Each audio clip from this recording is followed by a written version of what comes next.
जय श्री राम मित्रों, स्वागत है आपके अपने चैनल उमेश कॉपी ब्लॉग्स में।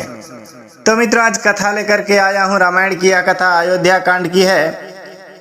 आइए सुनते हैं यह कथा दोहा चौपाई के साथ। भरत जी ननिहाल से आ रहे हैं और माता कैकेयी उनको आरती से कैसे स्वागत कर रही हैं। और दुख की बात यह, राजा दशरथ जी अपने मृत्यु शैया पर सोए हुए हैं। आइए सुनते हैं यह कथा दोहा चौपाई के साथ।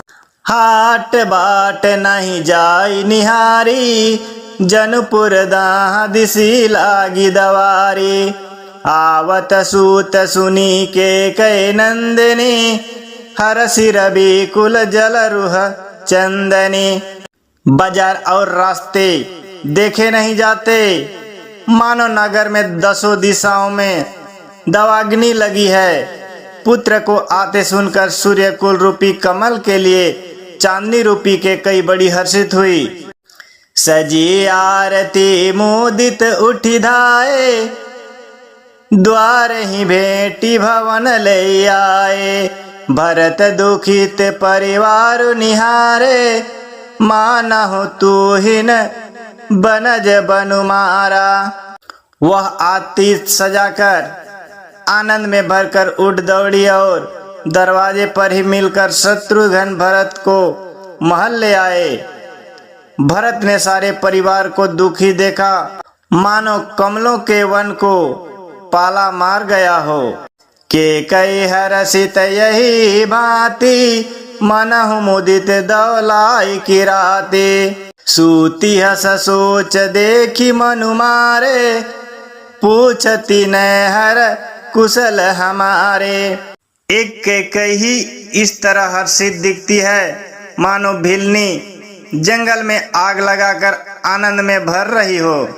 पुत्र को सोचवश और मन मारे बहुत उदास देखकर वह पूछने लगी, तुम्हारे नैहर में कुशल तो हैं? ऐसे कैकेयी जी पूछने लगी। सकल कुशल कही भरत सुनाई, पूछ निज कुल कुशल भलाई। कहूँ कहतात कहाँ सब माता, कहाँ सिय राम लखन प्रिय भ्राता। भरत जी ने सब कुशल कह सुनाई, फिर अपने कुल की कुशल क्षेम पूछी। भरत जी ने कहा, कहो पिताजी कहाँ हैं? मेरी सब माता कहाँ हैं? सीता जी और मेरे प्यारे भाई राम लक्ष्मण कहाँ हैं? ऐसे पूछने लगे भरत जी अपने माता कैकेयी से। तो मित्रों, इसी बीच एक दोहा आया है। तब तक के लिए वीडियो को लाइक कर दीजिए।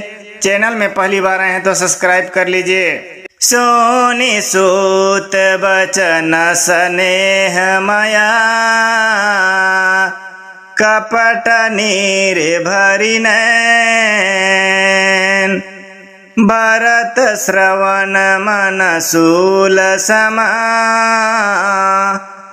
पापिनी बोली बैन। श्यावर रामचंद्र पद जय शरणम। पुत्र के स्नेहमय वचन सुनकर नेत्रों में कपट का जल भरकर पापिनी कैकेयी भरत के कानों में और मन में सूल के समान चुभने वाले वचन बोली। तात बात मैं सकल संवारी, भय मंथरा सहाय विचारी। कछुक काज विधि बीच बिगाड़ो, भूपति सुरपति पूर्व गुधार्यो। माता कैकेयी कहने लगी भरत जी को, हे तात, मैंने सारी बात बना ली थी, बेचारी मंथरा सहायक हुई, पर विधाता ने बीच में जरा सा काम बिगाड़ दिया। वह यह कि राजा देवलोक को पधार गए।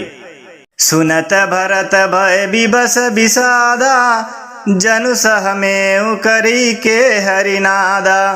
तात तात हाँ तात पुकारी, हे भूमि तल व्याकुल भारी। भरत यह सुनते ही विषाद के मारे विवश होकर बेहाल हो गए, मानो सिंह की गर्जना सुनकर हाथी सहम गया हो। वे तात तात हाय तात पुकारते हुए अत्यंत व्याकुल होकर जमीन पर गिर पड़े। चलत न देखत पायहु तोहि, तातन राम ही सौंपहु मोहि। बहुरी धीर धरि उठे संभारी, कहूँ पितु मरण हेतु महतारी।